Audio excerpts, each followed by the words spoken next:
Good morning. Welcome, welcome to the Michael Lab Show with me, your host, Solo Dolo. Nobody else around because COVID and because busy and because inconsistent and because,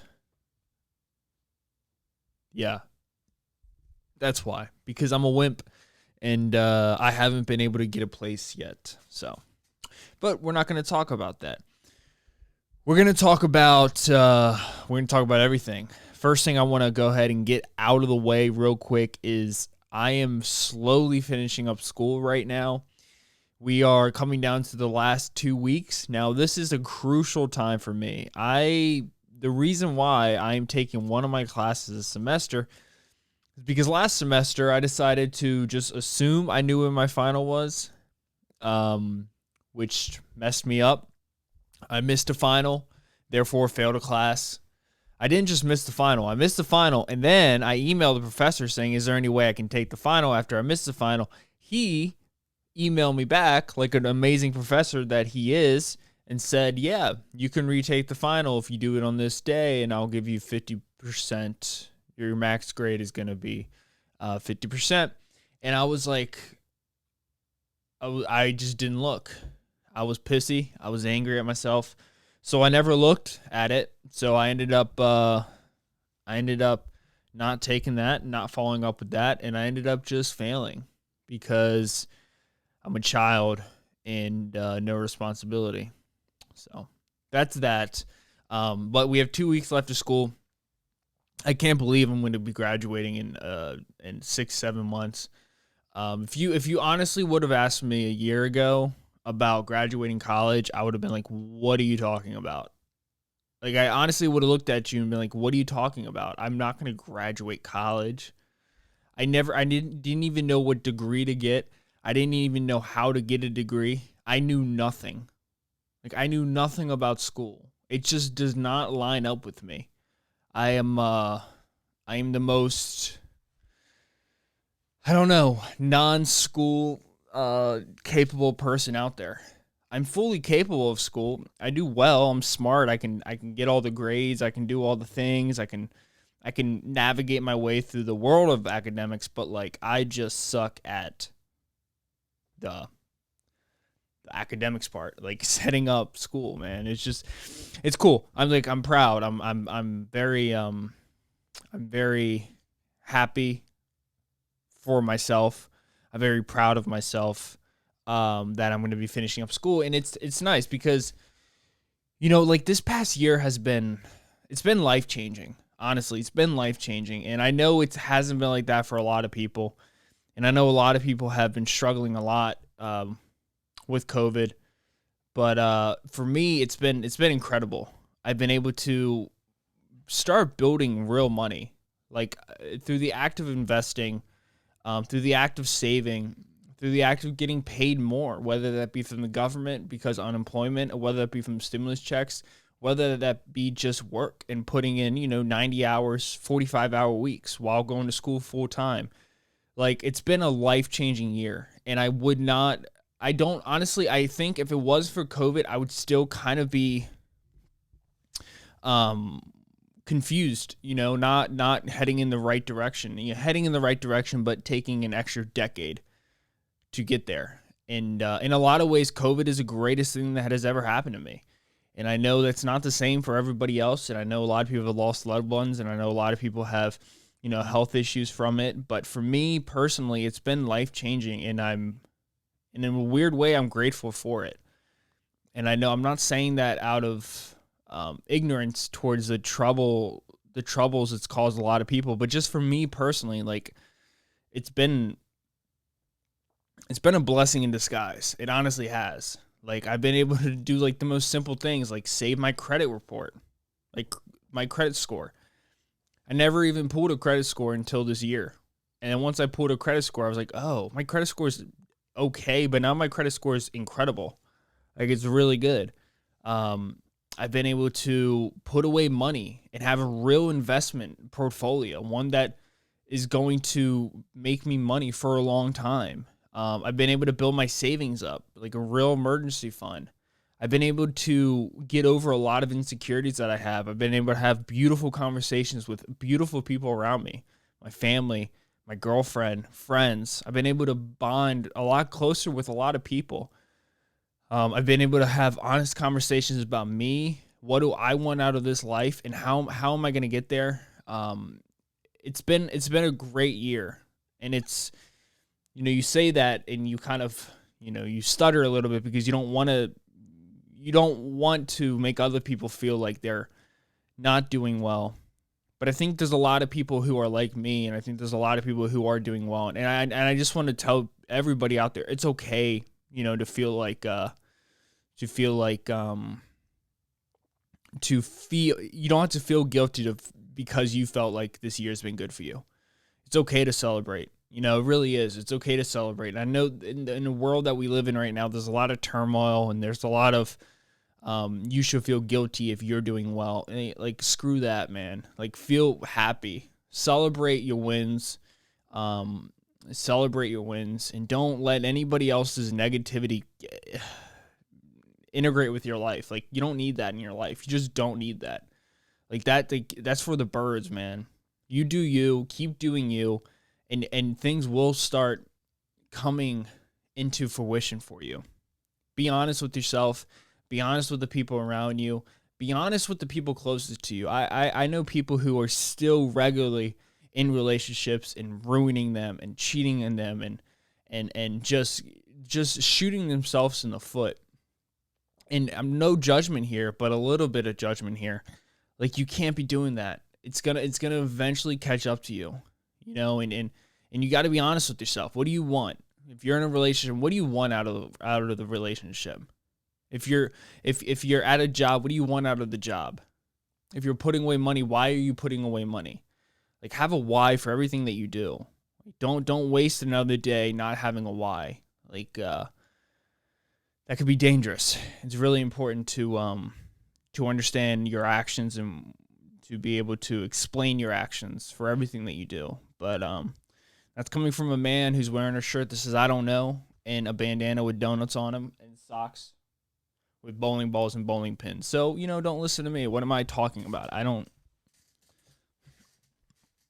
For some reason, people listen to this podcast. I'm shocked every time. 190 episodes later, 2 years later almost, and people are listening by the thousands, and it's wild. But we're going to keep doing it. And I got a few things I want to talk about today. Nothing crazy. I guess the first thing I kind of want to hit on real quick is the Aaron Rodgers stuff. Like, it's fascinating because, growing up, I was always and I talked about this a little bit on my last podcast episode, but I've always grown up a fan of the Packers. I always grew up a fan of basketball and a fan of baseball. I never really grew up being a fan of a team in one of those sports, but I've always been a fan of the Packers and the Redskins. And I've never been able to kind of immerse my whole being in the football. It's never really been my thing. I enjoy it. Like, I watch it. But the thing I love the most about football are the players. And I've always been a fan of players before anybody else. I have so many memories of watching Brett Favre. Say what you want about him. My memories are my memories, and they're not going to go away unless I do a shit ton of LSD. Which I'm not, planning on doing. But I've always been a fan of players. Brett Favre.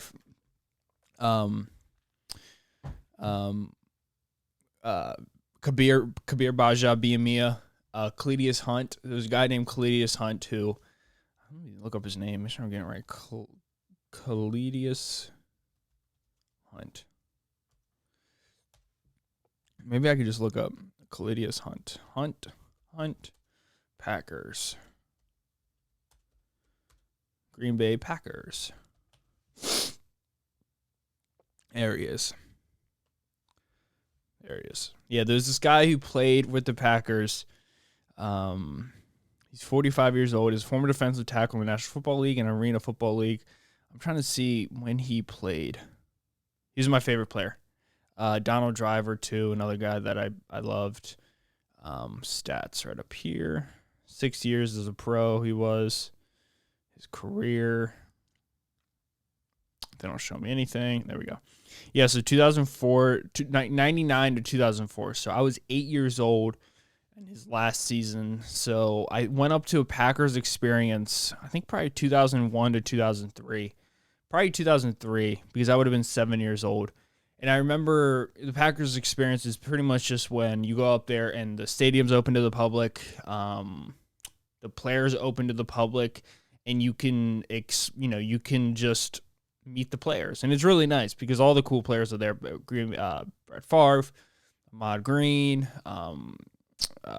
Donald Driver, Robert Ferguson, like all these guys.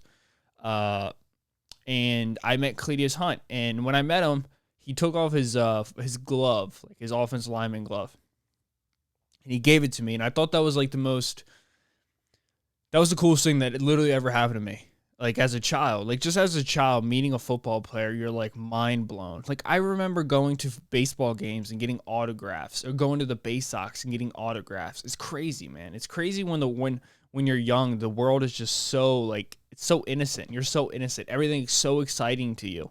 And, you kind of miss part of that about getting older. But I remember him giving me his offensive lineman glove and defensive lineman glove, and I remember just for the rest of the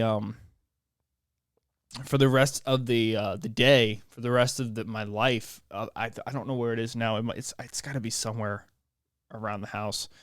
But for the rest of the day, I was just playing football with it, and I thought I could catch the football better and stuff like that. Anyways, that's what football is to me. It's not, I don't get burning up passion about it. But I do enjoy watching it. I'll watch it.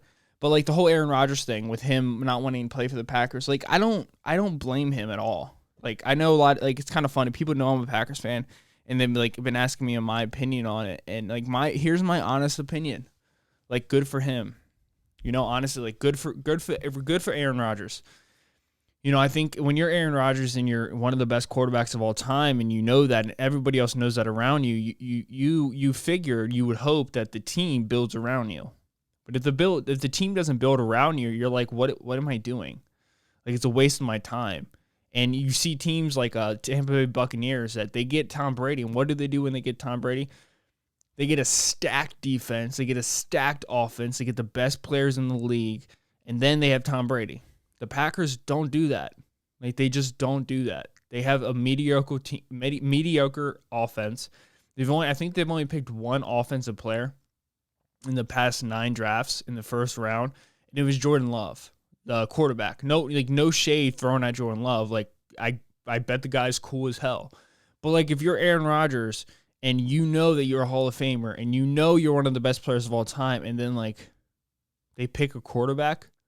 Meanwhile, you think you can win the Super Bowl for the next 3 of the 5 years, and they're not like showing you that they care and that they want to help. Like, it's got to be frustrating. And Aaron Rodgers has always been he's always been the player who's spoken out. He's never been quiet. Like I remember his brother went on like The Bachelor, and I'm pretty sure there was like tension between him and his brother for a while. But he's outspoken, and good for him. And for me, I'm a Packers fan, but like I think Aaron Rodgers deserves to win the Super Bowl. And I know there's a lot of rumors about him going to like the Denver Broncos and the Raiders. I honestly, where I see him is ending up in New Orleans. Like I don't think I've heard a lot of people say that, but replacing Drew Brees, could you imagine if the New Orleans Saints get good? I mean, that's an upgrade. That's there's only 2 other players that are an upgrade from Drew Brees, Aaron Rodgers and Tom Brady. Could you imagine that? Or maybe Patrick Mahomes too. 3 players: Patrick Mahomes, Tom Brady, and Aaron Rodgers. He'd be in the dome. He'd be playing indoors, 8 games of the year. The Falcons are an indoor team. Then the other 2 teams, New Orleans Saints division. It's the Panthers, warm weather, Falcons, indoors, Tampa Bay. See, then that would be interesting because he would have to play against Tom Brady again. But Tampa Bay outdoors, New Orleans is indoors. That would be a great. I honestly think he would do super duper well there. With that defense that they have there with the Michael Thomas, Kamara, Alvin Kamara, like it could be a savage team. I don't think he'll end up going there. I think he'll end up going to the Broncos. If he even gets traded, the Packers saying that they have no interest in trading him, but Aaron Rodgers is saying he doesn't want to play there, so we'll see. But good for him, dude. I got nothing against him. Let him do his thing. Like, make your money, win your Super Bowls. He already made your money. He wants to win Super Bowls now. He's won one Super Bowl. Yeah, that's that. What else has been going on? Bill Gates and Melinda Gates have gotten a divorce. It's interesting to see like all these billionaires starting to get divorces. Like the world has become so progressive now that even the billionaires like, hey man, we can get divorces now. But it makes you think, like, could you imagine, like, getting a divorce already kind of gives me anxiety. Like, it seems so stressful. Like, it's got to be, I'm sure some of my listeners out there have been through a divorce. They know people who've been through divorces. Like, they're a lot more common than you think. But could you imagine, like, if you're married to somebody for just 5 years, literally just 5 years, I'm assuming you dated them for a year, 2, 3 years, so you know them for anywhere to 6 to 8 years, and they're your best friend, and you love them, and they say they love you, and they say they'll do this for you, blah blah blah, all this good stuff. And then one day they file papers for divorce. They don't want to be with you anymore, and it's just as that's so heartbreaking, and your world comes crashing down, and everything that you think you knew, you don't know anymore. So everything that you've been doing, maybe, was it a lie? Was it not true? What's going on? And then there's an unknown of why did they do this? What's going on in their life? Is it me? And then you got to look in yourself. Did I do it? Did I F up? Like, what's going on here? It's got to be so conflicting. And then 6 months later, the money comes into the game. And then it's about the money. And then they start getting paid. And then they start asking for more. Then they want the house. Then they want the car. Then they want your salary, half your salary because we were married. And then they want this. And then they want the kids more than you can see the kids. And then as someone who you can love so deeply, who knows everything about you, literally had a kid with you. They stab you. They drain you of your money. They drain you of your health. They drain you of your wealth.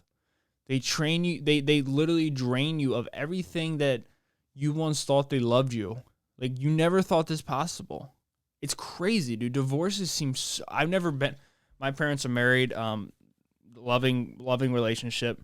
I don't know a lot of people's parents who are divorced, or maybe a decent amount, but I know it's more common than not, but it just seems so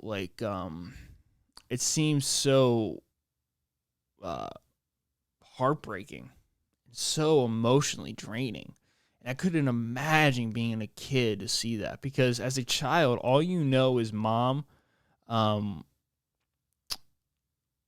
Bill Gates getaways with his ex-girlfriend after marriage to Melinda. Because all you know about your parents is they love you, and that they love each other. That's only, like, as a child, you're only certain of so many things. You're certain that your parents love you, hopefully, and you're also certain that you will see your parents every day and that they care for each other. But a divorce happens, and everything that you thought you knew. Do they love me? If they love me, why would they do this to me? They don't love each other? They don't love each other. They left each other. I thought it was so easy. I thought if you love somebody, you just stayed with them. It's got to be terrifying, man. I couldn't imagine that. And I know I'm like definitely very privileged in that sense that I haven't experienced anything like that. And I have like a weird guilt over that. Like, I don't know why. I don't know what it is. And it seems very, it sounds ridiculous when I say it, but I do kind of feel like I'm, what's the word? Kind of like an imposter, because I don't have a lot of those family dynamic challenges that a lot of people do. And I feel like I don't deserve the things that I have because my life has been so easy. And I've had conversations with friends and multiple friends together, and they go over everything. I lost my dad, parents got divorced, I was beaten. I hear this from people all the time, and I'm like, dude, I haven't had any of that. And I'm blessed for it, but at the same time, it makes me like kind of feel guilty. Like, Mike, you don't deserve anything. Like, you don't deserve what you have. Like, you didn't do anything. Like, there's people out there who are really struggling. You don't deserve it at all. And it sounds like I sound like a frat boy, like Chad complaining about something at school. But yeah. Bill Gates and Melinda Gates getting divorced. It's gonna be a crazy divorce. It's gonna probably be. I just couldn't imagine like the level of lawyers that you need. Like, you don't just get a divorce when you're worth $200 billion. Like, I think he said they don't have a prenup. Like, that's just so terrifying to me, dude. Oh my God, that anxiety. Like, how much do you really got to dislike each other that much to get a divorce when you're worth $200 billion? I would be like, hey man, you hate me and all, but like, I'll just give you money. If that's what you want, I'll give you $50 billion and we could stay married, but you can go and date whatever dude you want, and I can go ahead and date any girl I want. Like, let's just do that. Like, why not just do that? The headache of getting divorced when you're that worth that much money, it seems impossible. Because the lawyers, everyone's trying to get money from you because the amount of money you have is you couldn't spend it all. You have that much money. You own that much stock in Microsoft. It's crazy, dude. It's crazy. Jeff Bezos, Elon Musk technically started it. That dude, he's been divorced like twice from the same girl. San Francisco's on the verge of Francisco,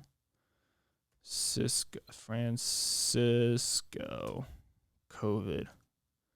They're definitely going to be the first state, or first city. No, they're 50% vaccination. Oh, no, that's California.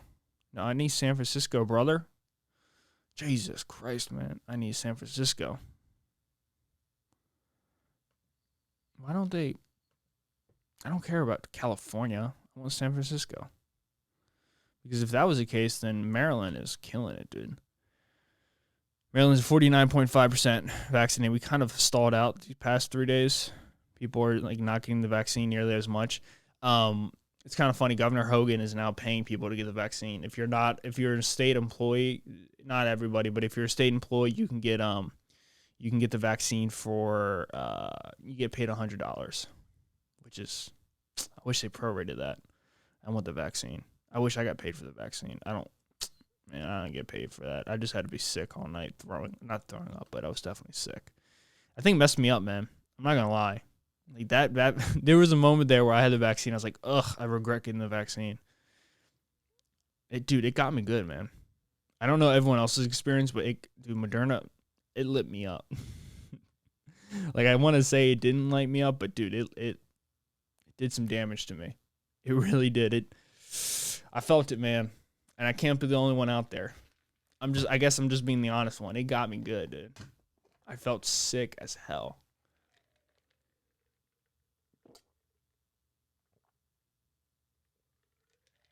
But I'm happy I got it. Whatever. I don't have any other side effects. There's nothing. It's good.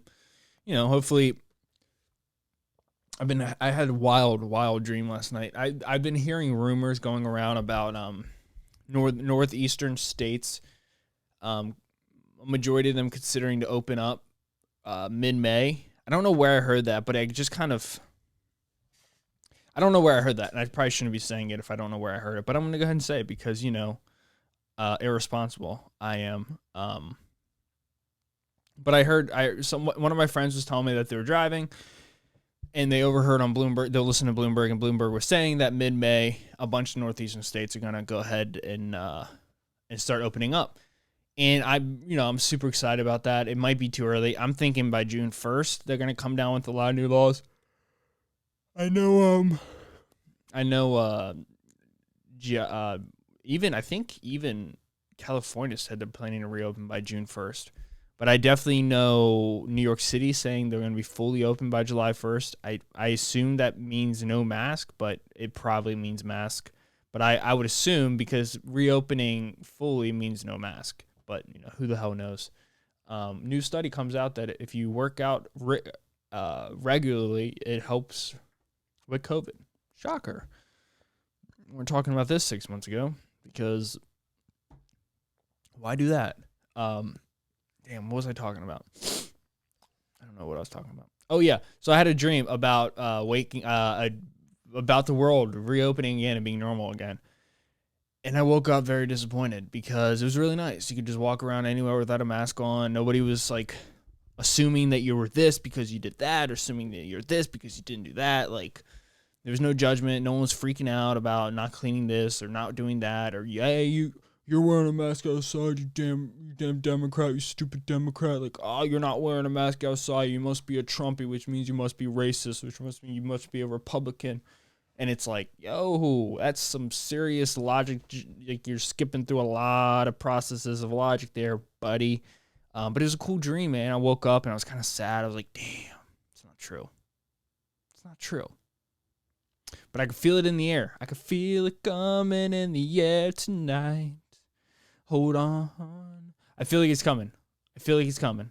I feel like my man Hoax is sitting up there with his bald head, with his belly gut slowly going away. The man's dropping some weight. Proud of you, Hoax. You do your thing, Hoax. And I feel like it's right around the corner. I do. I feel like it's right there. You can taste it. Taste that? It's freedom, dude. Yeah, Governor DeSantis making it illegal to hold any COVID restrictions. Yo, I said it here first. It is currently, I'm recording this on May 5th. You heard it here first. Governor DeSantis will be the president of the United States in 2024. And if he's not the president, he will be the vice president. No doubt about it. Guaranteed. Every 4 years, the pendulum moves. 2008, Obama. 2012, Obama. 2016, Donald Trump. That's a swing. 2020, Joe Biden. Can't talk. Dude cannot talk. Dude cannot talk. It's terrifying. Have you seen some of these videos? Like, I'm gonna try to play some in here on the mic for you. Maybe not. We'll see. Where is it? I'm trying to find it. Here you go. Here's one right here. The only way to spare more pain and more loss, the only way. These millstones no longer mark our national mourning. These milestones, I should say, no longer mark our national mourning. The only way to spare more. Hear that? Like, what was that? It's crazy, man. Honestly, you feel bad. Like, I feel bad personally because it's not fair, man. The dude is not doing too well. The dude is not doing well, and he's still expected to just run the country. Not cool, man. Let me see if I can find a guy I follow. He put up here it is. This is the wild one. Listen to this one. And this is like, I'm not trying to like be rude or anything. I'm just saying, like, I think I know I have family members who have Alzheimer's, and it's a serious illness. It's it's basically a death sentence. Unfortunately, that's what it is. And it gets to the point where you just want them to have comfort. It's not even like they're gonna forget everybody. They're gonna forget the whole life, and you just want them to have comfort. And when you watch these things of like your president of the United States of America, part of me is like, dude, that guy needs help, man. Like, he shouldn't be doing this. And it's people just ignore it. Like, he's up there stuttering every day. He can't talk. He's trying so hard, but he just can't do it. Here's one for you. We're going to make it easier than ever to get vaccinated. Visit vaccines.gov, vaccines.com, or text your zip code to 43. See what I mean? That's here's a good one right here. This one's hilarious. I like laughing too. Oh, it's not up anymore. They took it down. Here's a good one, though. Solve a problem. I've sent a bill to. Oh, not that one. Not that one. Not that one. Where is it? Where is it? Where is it? This one's hilarious. See if I can find it.